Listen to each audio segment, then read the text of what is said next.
જિલ્લા પંચાયત, આવનારી વિધાનસભા, નગરપાલિકા, મારા વડીલો, મારી યુવાનો, મારી માતા બહેનો, તમને હું વિનંતી કરવા માટે આવ્યો છું. હું એકલો છું, નાનો માણસ છું. પોલીસ મને પણ ઉચકી જાય છે. હું બોલું વિદ્યાર્થીઓની સ્કોલરશિપ માટે બોલો, ભાજપના નેતાઓએ કરેલા કૌભાંડ વિશે બોલો, મનરેગાની રોજગારી માટે બોલો, નર્મદાનું પાણી મળે એના માટે બોલો, ઉકાઈના વિસ્થાપિતો માટે બોલો, ત્યારે આ ભૂપેન્દ્રભાઈ પટેલ અને હર્ષભાઈ સંઘવીને ગમતું નથી. અને તમે જોયું હશે, એક સામાન્ય બાબતમાં મામલતદાર ટેબલ પર જામીન આપી દે એવી બાબતમાં મને સેશન કોર્ટમાં રજૂ કરવામાં આવ્યો. મારા વકીલોને કોર્ટમાં નહીં આવવા દીધા અને મને નર્મદાની જગ્યાએ વડોદરાની સેન્ટ્રલ જેલમાં નાખી દેવામાં આવ્યો.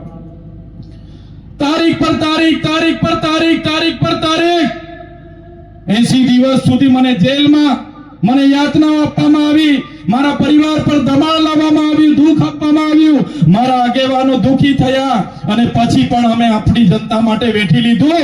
અમે ભારતીય જનતા પાર્ટીમાં નથી જોડાયા, એમની સામે અમે લડવાના છે. અમે લડવાના છે. જે ભારતીય જનતા પાર્ટીમાં રહેલા નેતાઓ આજે પાર્ટીના પોપટ બનીને સમાજનો મતબેંક તરીકે ઉપયોગ કરે છે, ત્યારે એવા નેતાઓ, એવા સાંસદો, એવા મંત્રી તંત્રી અમે બનવા માંગતા નથી. આપણા સમાજ માટે અમે લડીને જેલોમાં જવા માટે પણ અમે માંગીએ છીએ. જેલમાં જઈશું પણ અમે લડીશું. ત્યારે સાથીઓ, તમે જોયું હશે, હું જેલમાં હતો અને જેલમાંથી છૂટીને બહાર આવ્યો. મારા મોબાઈલો જમા હતા. એ મોબાઈલો મેં છોડાવ્યા અને વિડીયો જોયા તો આ વિસ્તારના એક સાંસદ એમણે નિવેદન કર્યું કે ચૈતર વસાવો ગયો એ 2 વર્ષ સુધી છૂટવાનો નથી, એને કાચનો ગ્લાસ માર્યો, ફલાણું કર્યું, એની રાજનીતિ પૂરી કરી નાખી અમારી સરકારે. ત્યારે એ સાંસદને કહેવા માંગુ છું, તુમકો કા લગતા થા નહીં લौटेंगे, तुमको क्या लगता था नहीं लौटेंगे? गलत.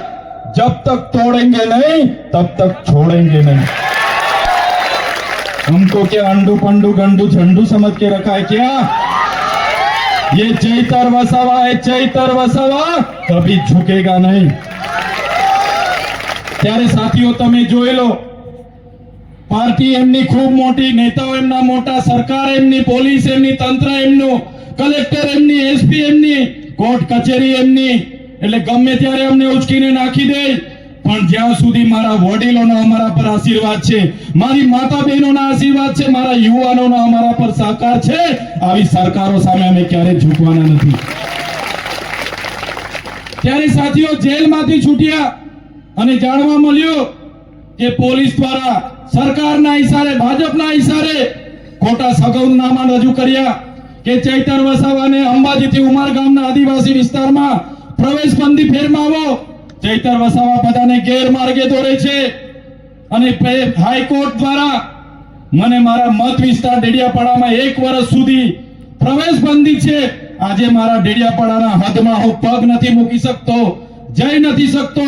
તમે વિચાર કરો, જે ડેડિયાપાડાના લોકોએ મને 1 લાખથી પણ વધારે મત આપીને મને ધારાસભ્ય બનાવ્યો, ત્યાં મારી ઓફિસ છે, ત્યાં મારું ગામ છે, ત્યાં મારો પરિવાર છે, અને મારા વિસ્તારના લોકો વચ્ચે આજે મને જવા દેવામાં નથી આવતું. અને એમણે ફરી એવી અરજી કરી કે આ તો રાજપીપળા રહીને લોકોના કામ કરે, આદિવાસીઓને ભેગા કરે નેત્રંગમાં, આને હવે નર્મદામાંથી, આદિવાસી વિસ્તારમાંથી બહાર લઈ જવો પડશે. ત્યારે મેં સરકારને કહેવા માંગુ છું, તમે મને ડેડિયાપાડાથી કાઢી નાખશો, તમે મને નર્મદામાંથી પણ કાઢી નાખશો, પણ આ ચૈતર વસાવા લોકોના દિલોમાં રહે છે, ત્યાંથી ક્યારે કાઢી નથી શકવાના, ત્યાંથી ક્યારે કાઢી નથી શકવાના. અમારા પર દબાણો લાવે, મંત્રીઓ બનાવીશું, તંત્રી બનાવીશું, તમે આવી જાઓ, સરકાર સામે નહીં લડો, તમને અમે જોઈ લઈશું બધું. જેલોની ધમકી મળે, કરોડોની ઓફર મળે, પણ આ ચૈતર વસાવા એ ભારતીય જનતા પાર્ટીના નેતાઓમાં પાણી નથી કે આ તમારા ચૈતર વસાવાને લોકો ખરીદી શકે. સાથીઓ, તમે જોયું હશે, નરેન્દ્રભાઈ મોદી જ્યારે 30 અને 31 ઓક્ટોબરના રોજ 2 દિવસ નર્મદા જિલ્લાના કેવડિયામાં હતા, મોટા મોટા કાર્યક્રમો થયા અને પછી પણ 15 દિવસમાં જ એક જિલ્લાના ડેડિયાપાડામાં આવવું પડે એ તમારી ને અમારી બધાની તાકાત છે. એ વડાપ્રધાને એની નોંધ લેવી પડી છે. ત્યારે સાથીઓ, અહીંના સાંસદ, અહીંના મંત્રી નરેશભાઈ પટેલ એમણે કીધું કે અમારી સરકાર 150મી જન્મ જયંતિ ઉજવી રહી છે, રથયાત્રાઓ એમણે કાઢી, વાહ એમણે લૂંટી. ત્યારે મેં એમને પૂછવા માંગુ છું, તમારા વડાપ્રધાન, તમારા ધારાસભ્ય, સાંસદો અને મંત્રીઓ કેટલા વર્ષથી બિરસા મુંડાને ફુલાર કરવા કરે છે? કેટલા વર્ષથી તમે કરો છો? અમે તો જ્યારથી જાહેર જીવનમાં આવ્યા છે ત્યારથી બિરસા મુંડાના પ્રતિમાઓ પણ અમે સ્થાપી છે અને ઉજવણી પણ અમે કરી છે. ડેડિયાપાડામાં મોદીજી આવ્યા, 500 કરોડનું બજેટ આદિજાતિના વિકાસમાંથી લેવામાં આવ્યું.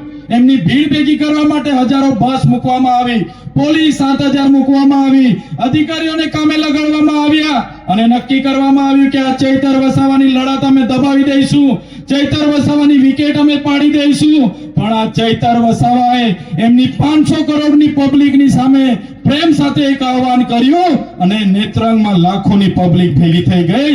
એ આપણી તાકાત છે.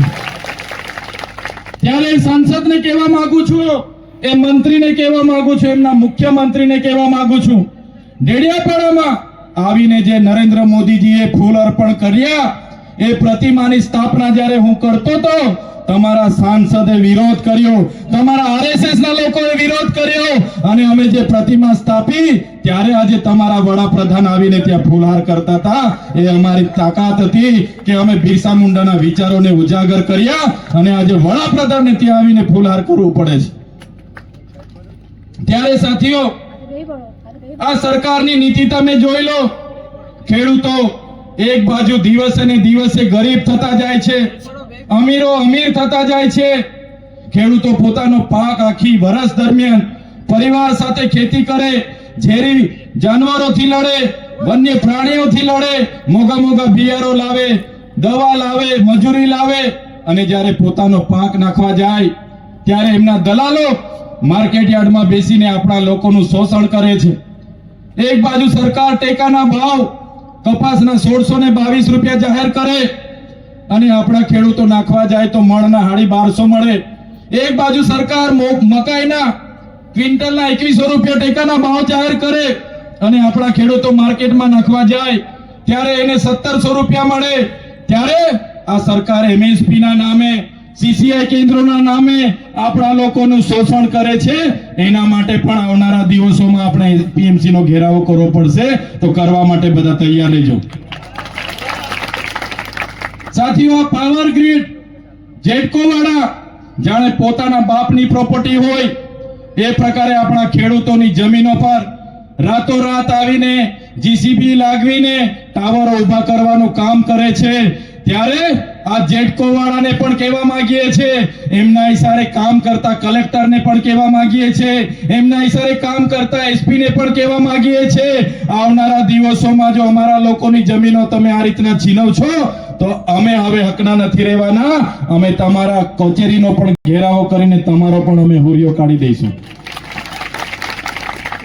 ત્યારે સાથીઓ, તમે બોલો, સંવિધાનના આપણા પ્રાવધાનો છે, આપણી જોગવાઈઓ છે અને એનું ઉલ્લંઘન કરીને, સત્તાનો ઉપયોગ કરીને જે આપણી જમીનો, ખનીજો છીનવાઈ રહેલા છે, જળ જંગલ જમીન સંસાધનો આપણા છીનવાઈ રહેલા છે, સંસ્કૃતિ પર અતિક્રમણ થઈ રહેલું છે, વૈશ્વિકરણના નામે, ઔદ્યોગિકરણના નામે, ધર્માંતરણના નામે, ભણતરના નામે જે પણ આપણી સંસ્કૃતિ છીનવાઈ રહેલી છે, આપણે આજે નહીં જાગીશું તો આવનારા દિવસોમાં આદિવાસી કોણ હતો એ લાઇબ્રેરીઓમાં જોવા મળશે, મ્યુઝિયમોમાં જોવા મળશે. આપણે પોતે આદિવાસીઓ હતા એ સાબિતી કરવા માટે આપણે 15 પુરાવાઓ આપવા પડશે. ત્યારે મારા વડીલો, મારા યુવાનો, મારી માતા બહેનોને હું વિનંતી કરવા માટે આવ્યો છું કે આપણી સંસ્કૃતિ, આપણી અસ્મિતા એનું પણ જતન કરવા માટે આવનારા દિવસોમાં આપણે બધાએ જાગૃત થવું પડશે. સાથે સાથે એટલી વિનંતી આજે કરું છું, અમે બધા યુવા સાથીઓ ગુજરાતમાં પરિવર્તન લાવવા માટે, અધિકારીઓની લડાઈ લડવા માટે, ખેડૂતોની લડાઈ લડવા માટે, યુવાનોની લડાઈ લડવા માટે, મહિલાઓની લડાઈ લડવા માટે, આદિવાસીઓની લડાઈ લડવા માટે, દલિત હોય, વંચિત હોય, પીડિત હોય, માઇનોરિટી હોય કે OBC હોય, બધાની લડત લડવા માટે અમે નીકળ્યા છે. તમારો સાથ અને સહકાર જોઈએ છે. જે લોકો સારા છે, સારું કામ કરવા માંગે છે, લોકોની સેવા કરવા માંગે છે, એવા તમામ લોકો આમ આદમી પાર્ટીમાં આવો. આપણે બધા સાથે રહીને આવનારા દિવસોમાં તાલુકા, જિલ્લા પંચાયતમાં તમે લડો, જીતો, સત્તામાં આવો, આવનારી વિધાનસભા લડો અને 2027માં ગુજરાતની વિધાનસભામાં આપણે પરિવર્તન લાવીને આમ આદમી પાર્ટીની સરકાર બનાવીએ. આજ આપને વિનંતી કરું છું. એક બાજુ સરકારને ડર છે. સરકારે અમારા આંદોલનો જોયા, ખેડૂતોના આંદોલનો જોયા અને સરકારે મંત્રીમંડળ બદલી નાખ્યું. દિલ્હીથી આખી ગુજરાતની સરકાર ચાલે છે, ત્યારે નવા મંત્રીમંડળ બદલવાથી તમારો ને અમારો કોઈ ઉદ્ધાર થવાનો નથી. આપણે 2027માં ગુજરાતની આ સરકાર આપણે બધાએ બદલી નાખવાની છે. તૈયાર છો બધા? પરિવર્તન લાવીએ તો ધન્યવાદ. આજની આ સભામાં તમે બધા મોટી સંખ્યામાં ઉપસ્થિત થયા, અમારું સ્વાગત કર્યું, સન્માન કર્યું અને અમને બધાએ શાંતિથી સાંભળ્યા.